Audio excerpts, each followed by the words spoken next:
नील विशु की बात सुनकर मीरा की तरफ देखने लगता है। सिमी जी बोलती है, तुम लोग बात करो, मैं जाती हूँ। और इतना कहकर सिमी जी वहां से चली गई। नील विशु को देखकर पूछता है, हाँ तो क्या सोचा है तूने और तेरी मीरू ने? विशु बोली, यही कि हम अपने एनजीओ उड़ान को चलाएंगे, अम्मा की मदद करेंगे और वहां की सभी बच्चियों को अच्छी जिंदगी देने की कोशिश भी करेंगे। नील कुछ सोचते हुए पूछता है, अच्छा, और ये ख्याल किसका है? मीरा एक नजर उसे देखती है, फिर मुंह बनाते हुए बोलती है, मेरा, और मुझे नहीं लगता मैंने कुछ गलत सोचा है। नील मीरा को बिना देखे ही बोला, मैंने ऐसा तो नहीं कहा, in fact I like your idea and thought. Vishu खुश होते हुए बोली, हाँ मैंने कहा था ना, मेरी मीरू है ही ऐसी। नील अब मीरा की तरफ देखते हुए बोला, देखते हैं कैसी है तेरी मीरू, धीरे धीरे पता चलेगा। विशु मुस्कुराकर बोली, हाँ, और जब आप जान जाओगे ना तब पता चलेगा कि ऐसा मैं क्यों कह रही हूं। मीरा विशु को रोकते हुए कहती है, बस बस कितनी तारीफ करेगी, चल रेडी भी होना है, तेरे को तो उसमें ही 2 घंटे लगेंगे, जल्दी रेडी हो। विशु बोली, हाँ मैं रेडी होती हूं, फिर चलेंगे। विशु की बात सुनकर नील पूछता है, कहां जाने वाली हो तुम दोनों? विशु चिढ़ते हुए बोली, अरे भाई एनजीओ जाना है, सुबह डांस क्लास के लिए नहीं गई थी, अब सेल्फ डिफेंस सिखाने के लिए जाऊंगी। विशु की बात पर नील हंस दिया और हंसते हुए बोला, तुझे आता भी है? मीरा नील की बात सुनकर उसे घूरती है और मन ही मन खुद से बोलती है, हाय रब्बा, बाबा जी इसका अब ज्यादा हो रहा है, अगर मैनू गुस्सा आया ना तो मैंने इसका मुंह तोड़ देना है, पर एक गलती तो पहले ही कर दी है इसको इतना सुनाकर। तो वही नील की बात पर विशु भी चिढ़ गई। वो अपने हाथ ऊपर करते हुए बोली, हाँ बहुत अच्छे से आता है, और मीरू को तो मुझसे भी ज्यादा अच्छे से आता है, कहो तो डेमो दूं? नील बोला, बस बस मुझे नहीं देखना तेरा डेमो। मीरा हंसते हुए बोली, क्यों, डर गए क्या? नील चिढ़कर बोलता है, शट अप। विशु फिर बात संभालने की कोशिश करते हुए बोलती है, भाई आप नानी माँ को कॉल कर दो ना, कहीं वो परेशान ना हो जाए। नील बोला, विशु जल्दी से अपने कपड़े लेकर बाथरूम में घुस जाती है। मीरा वहीं होती है और नील जाने लगता है। मीरा नील से थोड़ा हिचकिचाते हुए बोली, आई एम सॉरी। नील रुक गया और हैरानी से बोला, क्या कहा तुमने? मीरा दोबारा बोलती है, आई एम सॉरी। नील हैरान हो गया। अभी तक तो मीरा उसे इतना कुछ सुना रही थी। वो मीरा की ओर देखकर हैरानी से बोला, ये तुम ही हो ना? उसकी बात सुनकर मीरा चिढ़ गई। एक तो वो उसे सॉरी बोल रही थी और फिर नील भी एटीट्यूड दिखा रहा था। मीरा चिढ़ते हुए बोली, देखो तुम ज्यादा ओवर स्मार्ट मत बनो, मैंने तुम्हें सुनाया उसके लिए माफी मांग रही हूं, वरना कोई आसार नहीं है कि मैं तुमसे माफी मांगू। नील फिर मीरा की ओर देखता है और बोलता है, हद है, ऐसे कोई माफी मांगता है क्या?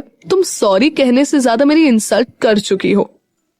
मीरा मुंह फेरते हुए बोली, हाँ तो तुम ही ज्यादा बोल रहे थे ना, मुझे एटीट्यूड दिखाओगे तो मैं डबल एटीट्यूड दिखाऊंगी। नील फ्रस्ट्रेट होकर बोला, ओह गॉड, क्या हो तुम? और नील इतना कहकर वहां से चला गया।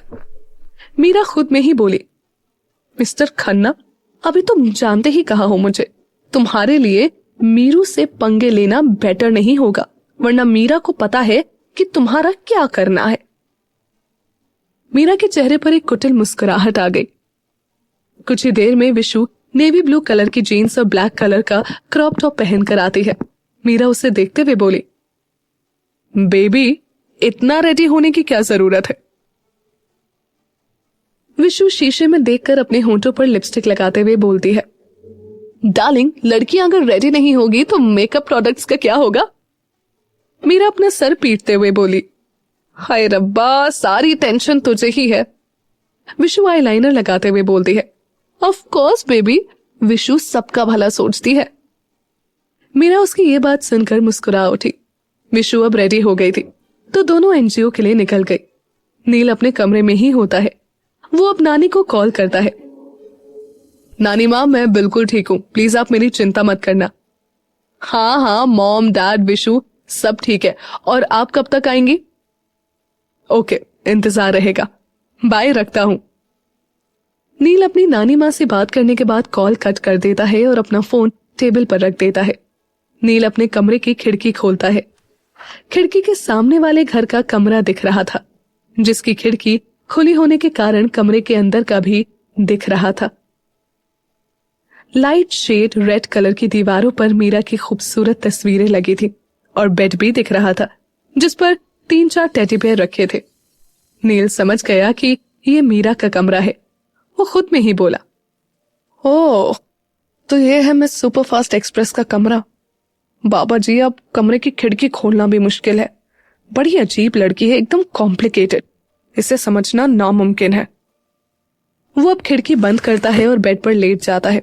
इधर सिम्मी जी, शांति जी और विभा जी के साथ घर में पार्टी की तैयारी कर रही थी। मीरा और विशु जैसे ही एनजीओ के अंदर पहुंचती है, सभी लड़कियां वहां आ जाती है। आज विशु नील के आने की खुशी में सबके लिए चॉकलेट और आइसक्रीम लेकर आई थी। चॉकलेट और आइसक्रीम देखकर सब बच्चे बहुत खुश हो जाते हैं। तभी गुड़िया उन दोनों को पकड़ लेती है। गुड़िया अपनी मासूम सी आवाज में बोली, दीदी, आप दोनों बहुत अच्छी हो, मुझे यहाँ मजा आ रहा है और खाना भी मिलता है, पर मुझे पापा की याद आ रही है। इतना बोलकर उस बच्चे की आंखों में नमी छलक गई। मीरा की आंखों में भी आंसू भर आए। मीरा खुद को संभालती है और प्यार से गुड़िया के सर पर हाथ रखकर बोलती है, बेटा, पापा भी जल्दी मिल जाएंगे, आप परेशान मत हो। विशु भी बोलती है, हाँ गुड़िया, आप परेशान मत हो, आइसक्रीम खाओ।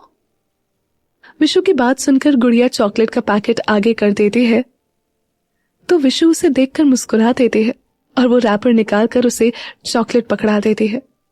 उसके बाद वो दोनों कुछ लड़कियों को सेल्फ डिफेंस सिखाने लगती है, तो वहीं छोटी बच्ची बैठकर उन्हें देखने लगती है। इसी तरह 1 घंटा बीत जाता है तो मीरा और विशु दोनों घर के लिए निकल जाते हैं। घर आकर मीरा स्कूटी रोकती है तो विशु उतरती है, फिर मीरा भी स्कूटी लगाकर उतरती है। तभी एक गाड़ी अंदर आकर वहां रुकती है और यूवी बाहर निकलता है।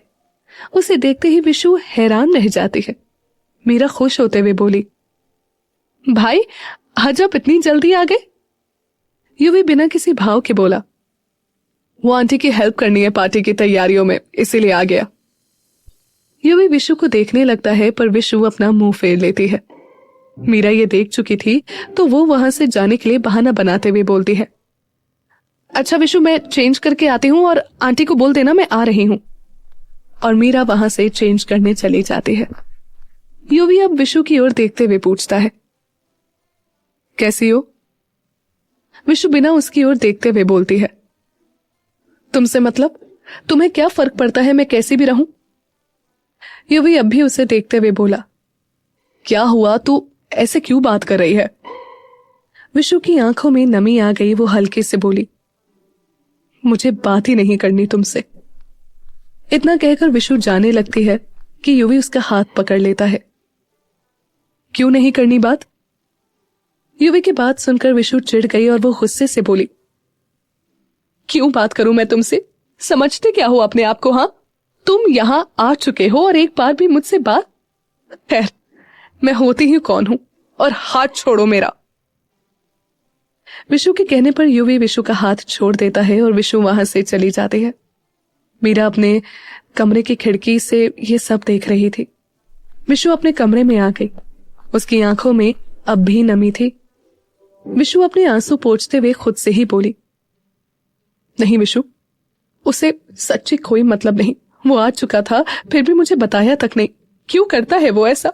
बच्ची नहीं हूं मैं, सब समझती हूं, पर वो कुछ क्यों नहीं समझता?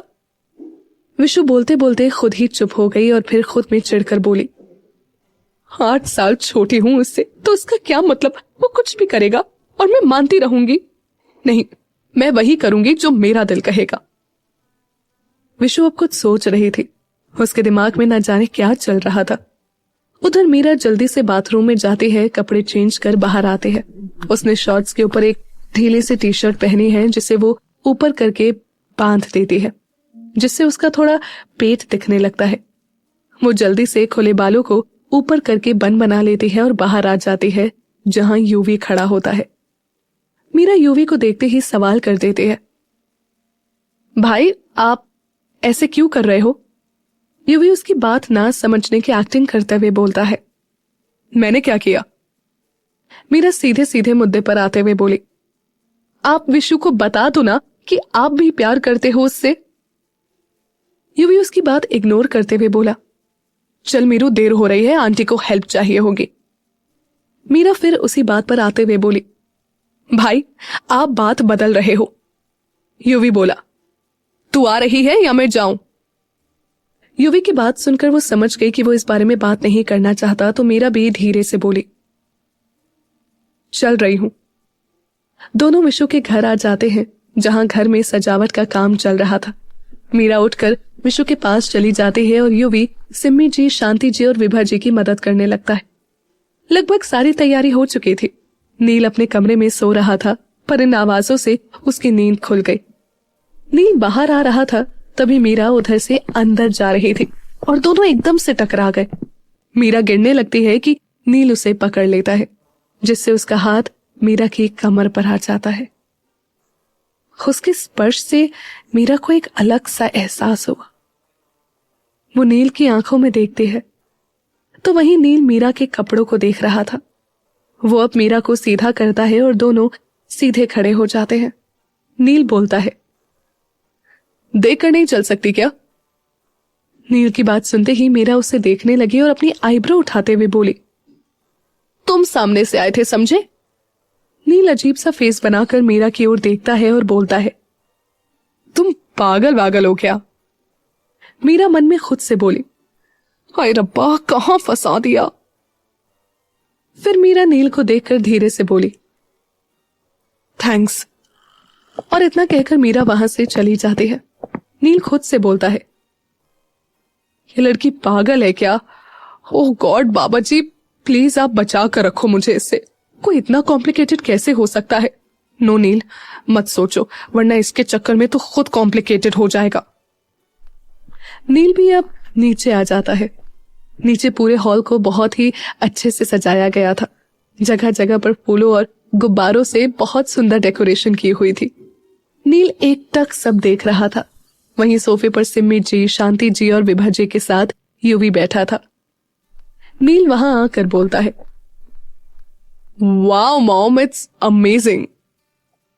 नील को डेकोरेशन अच्छी लगी, ये सुनकर सिम्मी जी बहुत खुश हुई। वो खुश होकर बोली, अच्छा लगा तुझे? वो तो इन लोगों ने बहुत हेल्प की मेरी। वैसे इससे मिल, ये है यूवी, विभा जी का बेटा, और मीरा का यूवी भाई।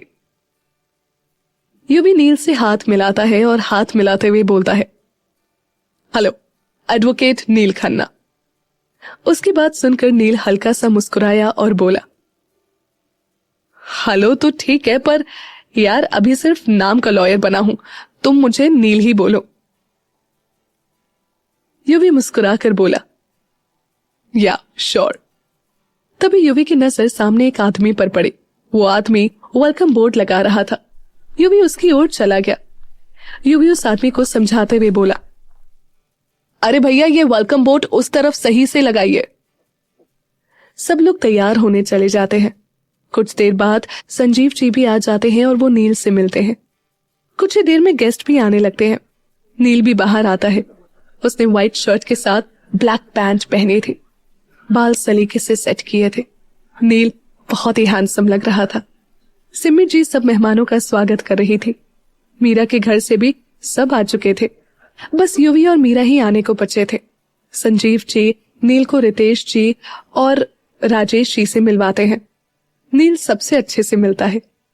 तभी सामने से यूवी और मीरा आते हैं। यूवी ने ब्लू कलर का कोट पैंट पहना था, तो वहीं मीरा ने रेड कलर का ऑफ शोल्डर गाउन पहना था। मीरा ने बालों का खूबसूरत जोड़ा बनाया था। हल्की सी लिपस्टिक, आंखों में काजल उसकी सुंदरता में चार चांद लगा रहे थे। मीरा को देखते ही नील की नजरें एक पल के लिए उस पर थम गई। वो एक टक उसे देखने लगा। मीरा ने नील को एक नजर देखा और फिर दूसरी ओर देखने लगी। तभी उसे सीढ़ियों से विशु आती दिखाई दी। उसने ब्लू कलर का गाउन पहना था, बालों का बन बना रखा था जिससे कुछ बाल उसके चेहरे पर आ रहे थे। साथ ही गहरी लाल लिपस्टिक और चेहरे पर मेकअप किया था। अब हमारी विशु है ही मेकअप की दीवानी, ये तो आप सभी जानते होंगे। युवी उसे देखता ही रह जाता है। विशु भी नीचे आने लगती है तो उसकी नजर भी युवी पर ठहर जाती है। सब पार्टी में बिजी थे, इसीलिए किसी का ध्यान विशु और युवी पर नहीं गया, पर मीरा दोनों को देख चुके थे। मीरा अब कुछ सोचने लगी कि अचानक उसके चेहरे पर कुटिल मुस्कुराहट आ गई। मीरा खुद की ही तारीफ करते हुए बोली, वाओ मीरू, वेल डन। मीरा अब युवी विशु के थोड़ा पास आई और फिर धीरे से शायराना अंदाज में बोली, उफ ये निगाहों की खताएं, ये दिल की बातें। उफ ये निगाहों की खताएं, ये दिल की बातें।